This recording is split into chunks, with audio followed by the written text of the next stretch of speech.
ఎగస్ పార్టీలు ఎన్ని ఎత్తులు చేసినా ఎన్ని జిత్తులు చేసినా ఎన్ని మాటలన్నా తగ్గేదేలే అన్నట్టు రువ్వడి మీద ఉరుకుతుర్రు తెలంగాణ అధికార పార్టీలు. సర్కార్ పథకాల రువ్వడి పెంచిర్రు. మళ్ళా 10 ఏళ్ళు నేనే సీఎం అని రేవంత్ రెడ్డి సారు చెప్పనే చెప్పిండు. ఇప్పటికే నమ్మకం అయితే గట్టిగానే ఉన్నది, కానీ పంచాంగం బలం ఎట్లున్నదో కూడా చూసుకోవాలి కదా. మరి ఈ పరాభవనామ సంవత్సరంలో కాంగ్రెస్ వాళ్ళ పంచాంగం ఏం చెప్తుందో ఒక్కసారి చూసేసేద్దాం. రైట్. రవీంద్ర భారతిలో అధికార పార్టీ తరపు నుంచి సీఎం రేవంత్ రెడ్డి సారు ఇంతమంది మంత్రులు వచ్చిర్రు అయ్యవారు చెప్పేటి పంచాంగ శ్రవణం వినేతందుకు. కొత్త ఏడాది కాబట్టి అందరి మొక్కలలో కొత్త కళ కనిపించింది. తొలుత సీఎం రేవంత్ రెడ్డి సారు అయ్యవార్ల ఆశీర్వాదం తీసుకున్నాడు. అటంక సులువైంది పంచాంగం చెప్పుడు. అయ్యగారు ఇక చెప్పురి, పోయినేటికన్నా ఏడేమన్నా మంచి అవుతుందా లేదా? తెలంగాణ తల్లి పరాశక్తి దీవెనలు వెళ్లి విరిస్తే అద్భుతమైనటువంటి ఏకఛత్రాధిపత్యంతో పరిపాలన కావించటానికి ఆ శక్తిని మా ముఖ్యమంత్రి మాన్యులు శ్రీ గౌరవనీయులైన రేవంత్ రెడ్డి గారికి ఆ తల్లి ఇవ్వగా ప్రగతి పతాకం అనేటువంటిది ఎగిసిపడి ఈ సంవత్సరం సిరి సంపదలతో పాడి పంటలతో భాగ్యముతో వృద్ధి పొందుగాక. ఆహా, ఇంటుంటేనే చెవుల్లో తేనె పోసినట్టున్నది కదా. సరేగాని అయ్యగారు, ఈ ఏడు తెలంగాణ మీద ఏ దేవుందా ఎక్కువ ఉంటుందో చెప్పరాదు? అగ్నిస్వరూప రుద్ర శంకరుడే ఈ సంవత్సరానికి అధిష్టాత. ఆ రుద్రుడు శివుడై ఈ తెలంగాణ ప్రజలందరినీ కాపాడుగాక. వేములవాడ రాజరాజేశ్వరుడై ఈ పరాభవ నామ సంవత్సరం 384 రోజులతో 13 మాసములతో విరాజిల్లుతున్నది. రాజన్న వైభవం ఓ ఎలుగుతుందట. సరే అయ్యగారు, అసలే ప్రతిపక్షాలన్నీ కయ్యానికి కాలు దూతున్నాయి సర్కారు మీదికి. ఏమన్నంటే అది ఇయ్యలేదు ఇది ఇయ్యలేదని కయ్యాలు కాంచుతున్నారు తేపకోపారి. ఆర్థికంగా ఈ ఏడన్నా ముంగడ పడేదేమన్నా ఉన్నదా లేదా? మరి ద్వితీయ నవమాధిపతి అయినటువంటి కుజుడు ద్వాదశంలో ఉండటం వల్ల ఆర్థిక శాఖను చూచేటువంటి వారికే చాలా చిక్కు. ఏమిటి అంటే ఆర్థికంగా కొంత ఇబ్బంది పడక తప్పదు. కఠినాతి కఠినమైన నిర్ణయములుంటేనే పరిపాలన బాగుంటుంది, కానీ లేకపోతే ఆర్థికంగా ఇబ్బంది అనేటువంటిది తప్పదు అని ద్వితీయ నవమాధిపతి అయినటువంటి కుజుడు వ్యయస్థానాన్ని సూచిస్తూ చెప్తున్నటువంటి ఫలితం ఇది. అంటే ఈ పారి కూడా నిధులు రానట్టేనా అయ్యగారు పబ్లిక్ కు? సరే తీగని ఇంకేమన్నా ఉంటే చెప్పయ్యగారు పంచాంగంలో చూసి. కేంద్ర ప్రభుత్వం దగ్గర నుంచి పోరాటం చేసి నిధులు సాధించేటువంటి అవకాశం కనిపిస్తూ ఉన్నది. అంటే సెంట్రల్ గవర్నమెంట్ నుంచి నిధులు పట్టుకొస్తారన్నట్టే మన గవర్నమెంట్ వాళ్ళు. అన్నట్టు మనతోనే అంతా కల్తీ సరికే తయారైతుంది కదా అయ్యగారు. ఈ ఏడాదన్నా ఏమన్నా తగ్గుద్దా లేదా? కల్తీలు రాజ్యమేలుతాయి. కల్తీ అనేటువంటిది ప్రతి చోట వస్తుంది. అది నివారించవలసిన బాధ్యత ఖచ్చితంగా ప్రభుత్వం మీద ఉంటుంది. అట్లనా? అంటే తెలంగాణ పోలీసు వాళ్ళు జరంతా గిసోటి కల్తీ చేసేది దొంగబడి వేగాలను కనిపెట్టుకొని ఉండాలంటారు, అంతేనా? సరే తీరిగాని తెలంగాణలో కాంగ్రెస్ అధికారంలోకి వచ్చిన కాంచి రియల్ ఎస్టేట్ జరంతా పడిపోతుంది అనబట్టి ప్రతిపక్ష పోళ్ళు. మరి ఏడేమన్నా పెరుగుద్దా లేదా అయ్యగారు రియల్ ఎస్టేట్ దందా? ఎక్కడ లేకున్నా తెలంగాణలో అద్భుతంగా హైదరాబాదుకు ఈ సంవత్సరం రియల్ ఎస్టేట్ అనేటువంటిది గత సంవత్సరం కంటే మెరుగు కాబోతోంది. భూమికి సంబంధించినటువంటి కొంత అభివృద్ధి అనేటువంటిది ఈ సంవత్సరం తప్పకుండా కనిపిస్తుంది. ఆఖరికి ఒక మాట చెప్పు అయ్యగారు, రేవంత్ రెడ్డి సారి పేరు మీద ఎట్లున్నది జాతకం? రేవంత్ రెడ్డి గారి యొక్క రాశి చిత్తా నక్షత్రం, తులారాశి. పంచమాధిపతి అష్టమాధిపతి భాగ్యంలో బుధుడున్నాడు వారికి. ఆ బుధుడి యొక్క దశ ఇప్పుడు జరగబోతోంది కాబట్టి వారికి బ్రహ్మాండంగా ఈ సంవత్సరం అనుకూలంగా ఉండబోతోంది. అదన్నట్టు సంగతి. ఎవరు ఎన్ని చేసినా సీఎం సార్కి ఎదురులేదట. ఎగస్ పార్టీలకు సుక్కలు చూపిస్తాడట సీఎం సారు. మరి చూడాలి ఇక ఏడాదంతా ఎట్లయితుందో అనేది. ఇక ఇప్పటి వరకు అధికార పార్టీ లీడర్ల పంచాంగాలు ఎట్లెట్లున్నాయి, వాళ్ళ రాజకీయాల సంగతి ఏంది, ఎవళ్ళ పంచాంగంలో ఏమేముంది, కొత్త ఏడాదిలో ఎవళ్ళ ఆదాయం ఎంత, ఎవళ్ళ వ్యయం ఎంత, మంచి అనేటోళ్ళు ఎంతమంది, తిట్టిపోసేటోళ్ళు ఎంతమంది అనేటి అన్నీ అరుచుకున్నాం కదా.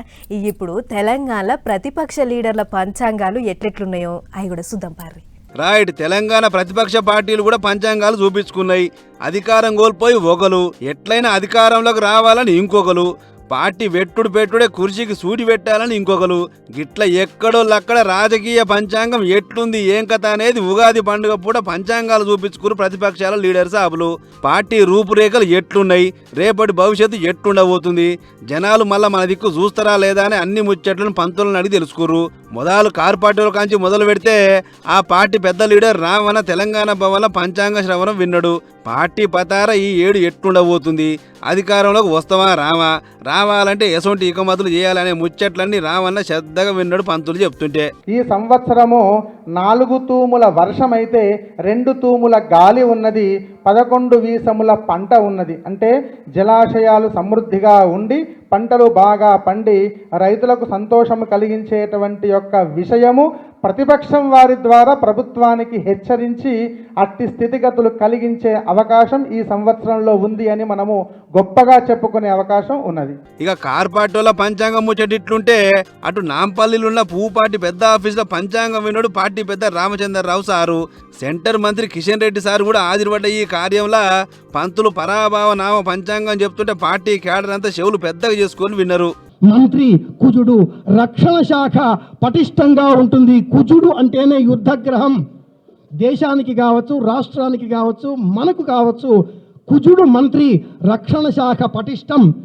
ప్రపంచవ్యాప్తంగా ఉన్నటువంటి ఏ యుద్ధ మేఘాలు మన దేశం దరిదాపుల్లోకి కూడా రాకుండా ఈ మంత్రి, ఈ రక్షణ మంత్రి కుజుడు కాపాడుతాడు.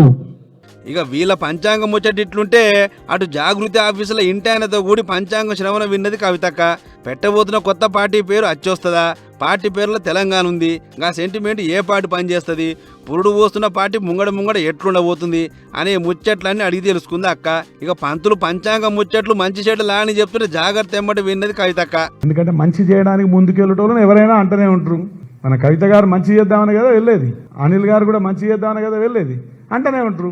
అంటూ మనకు ఆశీస్సుల కింద మనకు పరిగణనలోకి వస్తాయి. మనకు ఇబ్బంది పడవలసిన అవసరం లేదు. రాజకీయ నాయకులు ఎన్ని మాటలు పడితే అంత డెవలప్ అవుతారు. కరెక్ట్ ఎలక్షన్ టైం వరకు 5 గురువు వస్తాడు, మీరు బ్రహ్మాండంగా సక్సెస్ అవుతారు. ఇప్పటికన్నా 100 రెట్లు అప్పుడు ఎక్కువ ఉంటుంది. ఇవాళ ఇంతమందిలో మీరు ఒక గద్వాల దగ్గర ఒక ఏదో గెలిచి వచ్చిండ్రు మొత్తం. అటువంటిది రాష్ట్రంలో చాలా దిక్కు మీ ఇత్తనం వేయబోతున్నారు, నాటబోతున్నది, ఈ వృక్షం కాబోతున్నది అని తెలియజేస్తున్నా. గిట్లా ఒక్కొక్కరు వాళ్ళ ఆఫీసులలో రాజకీయ భవిష్యత్తు ఎట్లుండబోతుంది, పార్టీని అధికారంలో చేస్తానికి ఎసొంటి ఉపాయాలు కట్టాలి, పార్టీ ఆమ్దాన్ ఎంత, ఖర్చు ఎంత అనే ముచ్చట్లు అన్నీ అరుచుకుర్రు. మరి పంతులు చెప్పిన పంచాంగం అయితే వచ్చింది, కానీ అసలైన పంచాంగం జనం చేతులలో ఉంది. చూడాలా మరిగా జనం ఏం చేస్తారో.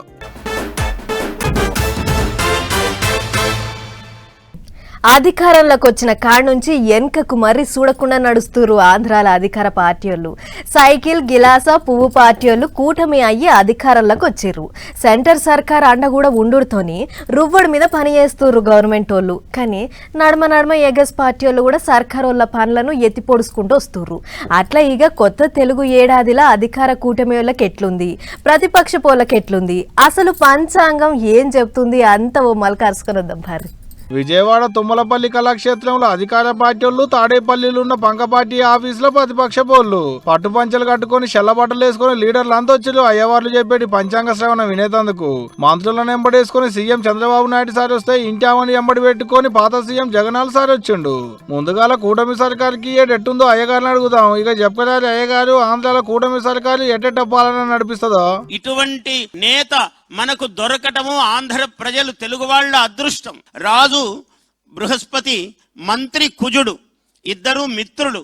అందువల్ల రాజు మంత్రి ఎప్పుడైతే పరస్పరం మిత్రులో కేంద్ర రాష్ట్ర ప్రభుత్వాలు పరమ సఖ్యంతో స్నేహభావంతో ప్రజాహితమైన వైపున అడుగులు ముందుకు వేసేటువంటి పరిస్థితి ఈ సంవత్సరం ఉన్నది. అంటే ఆంధ్రాల కూటమి గవర్నమెంట్ సెంటర్ సర్కారులతో కలిసి రాష్ట్రాన్ని ఎలుగులో చేస్తుంది అంటారు. అంతేనా అయ్యగారు? అయితేనే సీఎం సార్ గురించి కూడా ఓ మాట చెప్పులే అయ్యగారు, సారు పాలన ఎట్టయితుందో అయ్యాడు. ప్రభుత్వం ఎప్పుడైతే ధర్మప్రదముగా ప్రవర్తిస్తుందో ప్రజలందరికీ క్షేమం కలుగుతుంది అన్నారు. అలా చాలా నిత్యోత్సాహముతో వయస్సును లెక్కం చేయకుండా ఒకే మాట చెప్తాను. ఆయన కాల కిరీటధారి మన ముఖ్యమంత్రి చంద్రబాబు నాయుడు గారు. ఏమిటంటే కాలములో అనేక ఒడిదుడుకులుంటాయి. ఎటువంటి పరిస్థితినైనా ఎన్నుకొని నిలబడి దాన్ని కిరీటముగా మలుచుకోగలవాడే మహనీయుడవుతారు. అటువంటి ముఖ్యమంత్రి గారికి, వారి కుటుంబమునకు, వారి యొక్క మంత్రివర్గ సహచరులకు శతమానం భవతి శతాయుః పురుషస్యతేంద్రియ ఆయుష్యేవేంద్రియే ప్రతిష్టతి. అంటే ఇక సార్కు తిరుగు లేదంటారు, అంతేనా? ఇన్నరు కదా ఈ ఏడు సీఎం సార్ జాతకం ఎట్టుండబోతుందో. ఇగటు ప్రతిపక్ష లీడరు పాత సీఎం జగన్నాథ్ సార్ జాతకం ఎట్టుందో కూడా ఓ పాలి అయ్యగారిని అడుగుదాం పారి. చెప్పు అయ్యగారు, ఈ ఏడాది జగన్ సార్ జాతకం ఎట్టుందో ఓ పాలి పంచాంగం చూసి కుల్ల చెప్పు ఇచ్చారా. ద్విజాతయః కర్మరతా స్వధర్మగా సర్మార్గగా సుభిక్షమారోగ్య సుఖే ప్రజానాం సువృష్టిరబ్దాధిపతౌ సురేజ్యే.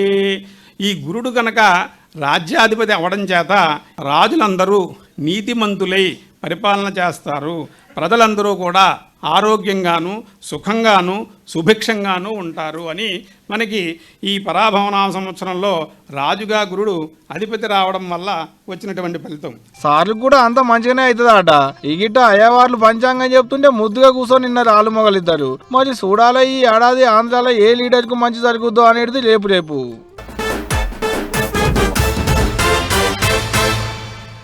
ఇప్పటి వరకు ఆంధ్ర లీడర్ల పంచాంగాలు, తెలంగాణ లీడర్ల పంచాంగాలు ఎట్లెట్లున్నాయో చూసినాం కదా. ఇక ఇప్పుడు పండుగ పూట పబ్లిక్ పంచాంగాలు చూపెట్టుకుంటారాయే. అందుకనే అయ్యవార్లు పంచాంగాలు చెప్తుంటే వినేతందుకు అంత గుళ్ళబట పట్టిర్రు. అట్లా పోతే ఇష్ట దైవాన్ని మొక్కుకున్నట్టుంటది, అయ్యవార్లు చెప్పేటి పంచాంగము విన్నట్టుంటది అని అనుకున్నట్టున్నారు. పొద్దుగాలే గుళ్ళబట పట్టిర్రు. గుళ్ళ కాడ ఎట్లున్నదో పండుగ పూట ఓ మల్కాటు కూడా పోయొద్దాం పారి. తెలుగోళ్ళ కొత్త సంవత్సరం ఉగాది పండుగ పూట గుళ్ళండి భక్తులతోని కిక్కిరిసినాయి కదా. పొద్దుగాలనే తానాలు జపాలు చేసిన జనాలు ఏగిలి వరకు ముందే గుళ్ళతో వచ్చిర్రు. భక్తుల రాకడతోని యాదగిరి నరసన్న, యములాడ రాజన్న, భద్రాద్రి రామయ్యతో పాటు విజయవాడ కనకదుర్గ, శ్రీశైలం మల్లన్న గిట్ల పెద్ద గుళ్ళని భక్తులతోని మారద్దిగా మారినాయి. ఎక్కడ చూడు భక్తుల పూజలు మొక్కులు. పోంగనే మొదలు దేవుళ్ళకు పబ్బది పెట్టిన జనాలు అటెనక పంచాంగ శ్రవణం విన్నారు. ఈ ఏడాది ఎట్లుండబోతుంది, ఏ రాశి వాళ్ళకు ఆదాయం, ఖర్చులు, అవమానం ఎట్లుంటాయి అనేది పంతులు చెప్పుకొస్తుంటే భక్తులంతా మాశ్రద్ధగా విన్నారు. మున్పటికి ఇప్పటికి ఏమైనా రాత గీత మారిందా అని అంచనా వేసుకుర్రు. అయితే పండుగ పూట భక్తుల దర్శనాలు గట్టి ఉంటాయని మొదగాలనే కనిపెట్టే గుడి అధికారులు గుళ్ళ కాడ ముందు జాగ్రత్తలు తీసుకుర్రు. క్యూ లైన్లు బందోబస్తుగా చేసి ఎండాకాలం పూట దూపకు తక్లీఫ్ కావద్దని నీళ్లు ఇంకా సల్లపాకిట సౌలతిగా చేసిర్రు. గన్నవరం ఊర చెరువు దగ్గర పట్టున్న వెంకటేశ్వర స్వామి గుడికి పోటెత్తిరు భక్తజనం. గుడి పంతులు పంచాంగం చెప్తుంటే అందరు చెవులు పెద్దగా చేసుకొని విన్నారు. గిట్ల ఒక్కతానని కాదు, 2 తెలుగు రాష్ట్రాల్లో ఉన్న చిన్న గుళ్ళ కాంచి పెద్ద గుళ్ళ దాకా అన్ని దిక్కుల పూజలు మొక్కులు పంచాంగ శ్రవణంతో మస్తు రద్దీగా మారినాయి. మరి ఎవరెవరి పంచాంగం ఎట్లుందో ఏమో గాని కష్టపడకుండా ఏది రాదనేది పెద్దలు చెప్పే మాట. చూడాల మరిగా పంతులు చెప్పే పంచాంగాలు ఏ పాటి నిజమైతే అనేది రేపు. గత కొన్ని నెలలుగా కవితక్క కొత్త పార్టీ పెట్టబోతుందట అని ఓ మస్తు ముచ్చట్లు వినబడుతున్నాయి, తెలుసు కదా. ఆగోగా ముచ్చట్లకు ఫుల్ స్టాప్ పెట్టినట్లే కొడుతుంది అక్క పోకడా చూస్తుంటే. ఎందుకంటే పార్టీ పేరు ఖరారైందట, జెండా కూడా తయారు చేయించబోతుర్రట. మరి గా కొత్త పార్టీ ముచ్చట్లు ఎట్లెట్లున్నాయో ఒకసారి అరుసుకోవాలి కదా. చలో రైట్. కవితక్క ఏమంట కారు పార్టీలతోని కయ్యం పెట్టుకొని బయటకు వచ్చిందో అందరు అనుకున్నట్టే కొత్త పార్టీ పేరు ఖరారు చేసేదాకా వచ్చింది కదా కథ. అన్నట్టు అక్క పెడుతున్న కొత్త పార్టీ పేరు తెలంగాణ ప్రజా జాగృతి అంట. ఇక ఉగాది పండుగ నాడే కొత్త పార్టీ పేరు ప్రకటన చేస్తుందని అనుకున్నారు కానీ రిజిస్ట్రేషన్ కాడ జరంత పెండింగ్ పడుతోని శ్రీరామనవమికి వాయిదా పడ్డది. ఇప్పటికే పార్టీ విధి విధానాలు ఎట్లుండాలి, జనాల కోసం ఏ ముచ్చట్లు ముంగటేసుకొని పోవాలి, ఏ పార్టీలతోని ఫైటింగ్ ఎట్లా చేయాలి, పార్టీ ముంగడ పడతానికి ఏ లీడర్ని కలుపుకపోవాలి అనే ముచ్చట్ల మీద మస్తు బిజీగా మాట ముచ్చట్లు నడుస్తున్నాయి. అన్నట్లు డాడీ మోడీ చిన్న మోడీ మీదనే నా పోరాటం అని చెప్తుందట అక్క. ఎవరితోని రాజీ పడేది లేదు, జనాల కోసమే మన కొత్త పార్టీ అని వస్తున్న లీడర్లకు పూస కూర్చుందట. అంతేకాదు తెలంగాణ ఉద్యమంలో ఎవరెవరైతే బగ్గ పోరాటం చేసారో వాళ్ళకే పెద్ద ప్రాధాన్యత అని చెప్తుందట. ఇప్పటికే పార్టీ పెద్ద ఆఫీస్ కోసం భూమి జాగా సుత ఎంకులాడుతున్నారట. పార్టీ ప్రకటన ఒడిచిపోతే వచ్చే ఎన్నికలలో తప్పకుండా పోటీ చేయాలి అనేది అక్క ఆలోచన. అదిగిన ఆదిలాబాదు, నిజామాబాదు, ఖమ్మం ఇంకా వనపర్తి దిక్కు. ఎందుకంటే అక్క బలగం ఎక్కువ అడిదిక్కే ఉందని వస్తున్న సమాచారం. అయితే పెద్ద ముచ్చట ఏంటంటే కొన్నేళ్ల కింద తెలంగాణ రాష్ట్ర సమితి అదే టీఆర్ఎస్ అనే పార్టీతోని కారు పార్టీలు అధికారంలోకి వచ్చారు కదా, తీర పార్టీ పేరులో తెలంగాణ తీసేసి భారత రాష్ట్ర సమితిని మార్చుడుతోని తెలంగాణతోని పేగుబంధం దిగిపోయినట్లు అయింది. అసొంటి టైంలో అక్క తెలంగాణ ప్రజా జాగృతి అని పార్టీ పేరు పెట్టింది. మరి తెలంగాణ సెంటిమెంట్ కారు పార్టీకి ఏ పార్టీ దెబ్బ అవుతుందో ఏమో అని ఆడాడుకొని ముచ్చట్లు కూడా వినబడుతున్నాయి. మరిగా ఏమవుతుందో ఏమో కానీ రోజు రోజుకు కవితక రాజకీయంలో మరింత జోరు చూపిస్తుంది కదా అని అనుకుంటారు అందరూ. ఉగాది పండగ అంటే చెడ్రుచులతోని ఉగాది పచ్చడి తాగుతారు మనోళ్ళు. తీపి, పులుపు, ఉప్పు, కారం, చేదు, వగరు ఇట్లా 6 రుచులతోని తయారు చేస్తారు ఉగాది పచ్చడిని. అట్లా ఒక్కో రుచికి ఒక్కో ప్రత్యేకత ఉంటుంది. కానీ ఈ ఏడు చాలా దిక్కుల్లా 5 రుచులే తగిలినాయట. వేపాకు చేదు నాలుకకు తగలలేదట. ఎందుకంటే ఇగో ఈ వార్త చూడరు, మీకే తెలుస్తుంది. ఉగాది చెడు జ్యూసులలో ఈ ఏడాది వరంగల్ పబ్లిక్ కు షేదు కరువైంది. 5 జ్యూసులే తగిలినాయి అక్కడ వాళ్లకు. ఎందుకంటే యాప చెట్లు ఎండిపోయినాయి, యాప పూత కరువైంది. లెక్కకైతే ఈ పాటికి యాప చెట్లు పచ్చడి పూతతోని నిగనిగలాడాలే. గానీ ఇప్పుడు ఆకులు ఎండిపోయి మొండి కొమ్మలు వేసుకొని గిట్లున్నాయి. ఎక్కడ చూసినా కూడా ఈ యొక్క డైబ్యాక్ డిసీజ్కు గురైనటువంటి వేప చెట్లు కనబడుతున్నాయి. కాబట్టి ప్రజలందరూ కూడా కొంచెము జాగ్రత్త వహించాల్సినటువంటి అవసరం కూడా ఉంది. అదేవిధంగా మరి తొందరగా దీన్ని నిరోధించాలంటే మాంకోజం అనేటువంటి శిలీంద్రనాశకాన్ని నీటితో కలిపి పిచికారి చేయడం అనేది చేయాలి. లేదా నీటితో కలిపి ఆ వేర్ల వద్ద కనుక పోసి దాన్ని అజ్జేసినట్లయితే తొందరగా వ్యాధి సంక్రమణను మనం అరికట్టవచ్చు. వ్యాధి తీవ్రతను కూడా అరికట్టడానికి అవకాశం ఉంది. యాప చెట్లకు బీమారి సోకిందట పాపం.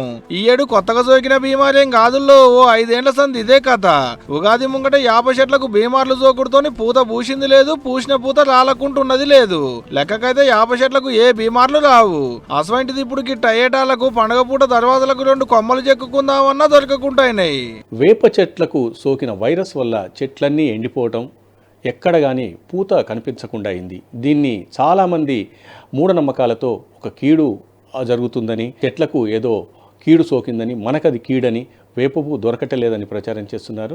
ఒక 10-20% చెట్లకు పువ్వు ఉంది. పండగయాళ్ళ పూత కలువయ్యేటాళ్లకు జరంత నారాజు అవుతున్నారు పబ్లిక్ యాపాకు రుచి తాకనందుకు. ఇదే ముచ్చట అయ్యవార్లని అడిగితే వేప చెట్లు చూస్తున్నాము ప్రతి సంవత్సరం. ఈ సంవత్సరం మొత్తం ఎండిపోతూ ఇప్పుడు మాత్రం ఈ 15 రోజుల్లో చిగురించి పూత పోస్తున్నది. అంటే ఇక భగవంతుడు మనల్ని పరీక్షిస్తున్నాడు. ఈ పూతన ఇక ముందైనా మనం చెట్లను రక్షిస్తే ప్రకృతి మనల్ని రక్షిస్తుంది. ప్రకృతి అంటేనే భగవంతుడు, భగవంతుడు అంటే ప్రకృతి. అంతే కదా మరి. చల్లటి నీడనిచ్చడి యాప చెట్లను కనబడితే నలుకుడేనాయే. మరి మీకెళ్ళెట్టుందో ఏమో గానీ పండగ పూట శానా దుక్కుల యాప పువ్వు దొరికుడే మా భాగ్యం అనేటి కాలం వచ్చిందబ్బా.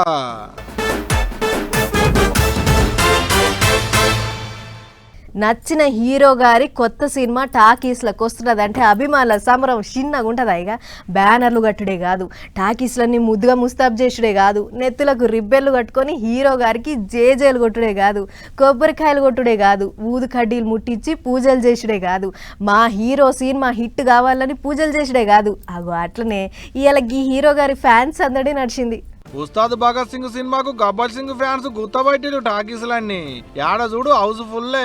టాకీస్ల బయట హీరో గారి ఫ్లెక్సీలు, లోపల ఫుల్ అయిన సీట్లు. మరి ఎవరక్కడ పవన్ కళ్యాణ్ సార్ ఫ్యాన్స్ వాళ్ళ పవర్ ఏందో చూపెడతారు సార్ కొత్త సినిమా వస్తే.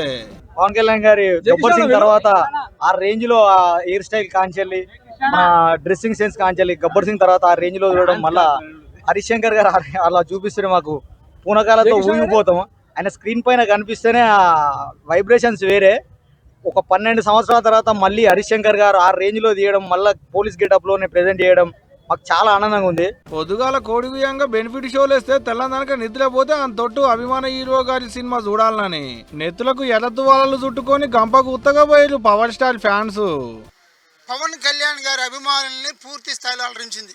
ఒక సినిమా నటుడిగా పవన్ కళ్యాణ్ గారిని చూసే వాళ్ళకి పూర్తి స్థాయిలో విందు భోజనం ఇచ్చారు ఈ సినిమా ద్వారా. ఆయన నటన కానివ్వండి, టైమింగ్ కానివ్వండి, కామెడీ కానివ్వండి, యాక్షన్ కానివ్వండి, ఫైట్స్ కానివ్వండి. ఈ సినిమాలో ప్రత్యేకం ఏంటంటే ఇంతవరకు ఆయన చేయనటువంటి డ్యాన్స్. సినిమాలో ఒక డైలాగ్ ఉంటుంది, ఈ కాళ్ళు కదలాలని చెప్పి ఎన్నో ఏళ్ళ నుంచి ఎదురు చూస్తున్నామని చెప్పి.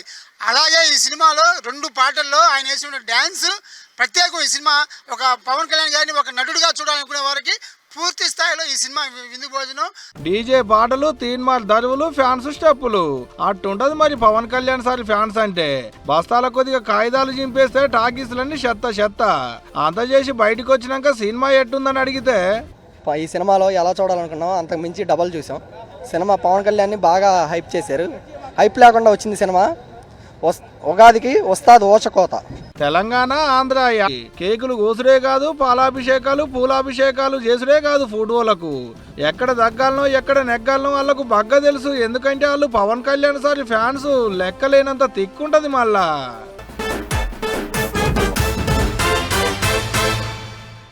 ఇంట్లో ఏ చిన్న సరుకు సామాన్లు కావాలన్నా వెంటనే కిరాణా దుకాణం కాడికి ఉరుకుతుంటాం. పైసలు ఇచ్చో ఉద్దెరకో అవసరం ఉన్న వస్తువులు తెచ్చుకుంటాం. ఇది ఎక్కడైనా కామన్గా జరిగేదే. కానీ ఆ జనగాం జిల్లాలో మాత్రం ఏకంగా కిరాణా దుకాణమే ఇంటి ముంగటికి వస్తుంది. హగ్గ కిరాణా దుకాణం ఇంటి ముంగటికి వచ్చుడేంది అని పరిశాన్ అవుతున్నారులే. అయితే ఈ వార్త మీరు చూడాల్సిందే. సబ్బులు, షాంపులు, నెత్తి నూనెలు, వంట నూనెలు, పల్లీలు, కోడిగుడ్లు, బూజు కర్రలు, బెల్లం, చక్కెరమ్మో అని అమ్ముకుంటూ వస్తున్న ఈ బండిని చూస్తున్నారు కదా, గిదేగా కిరాణం షాపు. ఈ బండిలో కూర్చొని సరుకులు అమ్ముతున్న షేటు పేరు చిట్యాల కొండయ్య, ఊరు పాలకుర్తి. వీళ్ళు వీరనారి శాఖలైలమ్మ వారసులంట. అయితే పాలకుర్తి మండలంలో ఉన్న అన్ని ఊర్లు తిరుక్కుంటూ దందా చేస్తున్న ఈ కొండయ్య షేటు ఇంటింటికి ఈ కిరాణా దుకాణం అనే బండిని కొంచబోతుండు.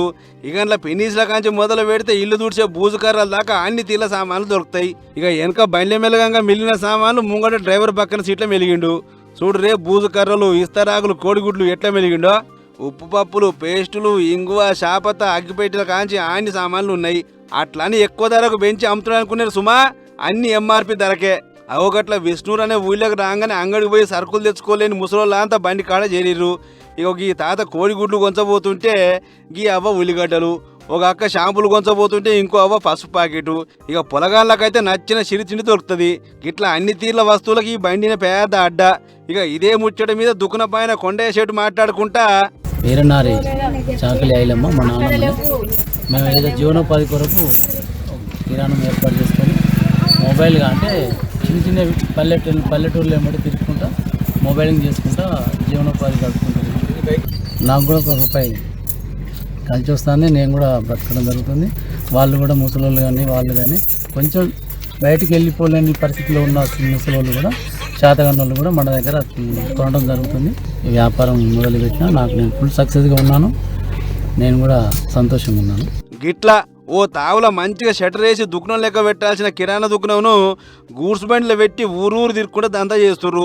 దీంతో ఊళ్ళో దొరకని వస్తువులు ఇంటి ముంగడ దొరకడు జనాలకు నిమ్మలం అనిపించే ముచ్చటైతే అటు ఆటోలు బస్సులెక్కి అంగడికి పోలేని ముసలోళ్ళకు ఇంటి సామాన్లు తెచ్చిచ్చుడు, అదిగిన మార్కెట్ ధరకు అమ్ముడు నాకు చాలా తృప్తి అనిపిస్తుంది అని చెప్పుకొస్తుడు కొండయ్య షేటు.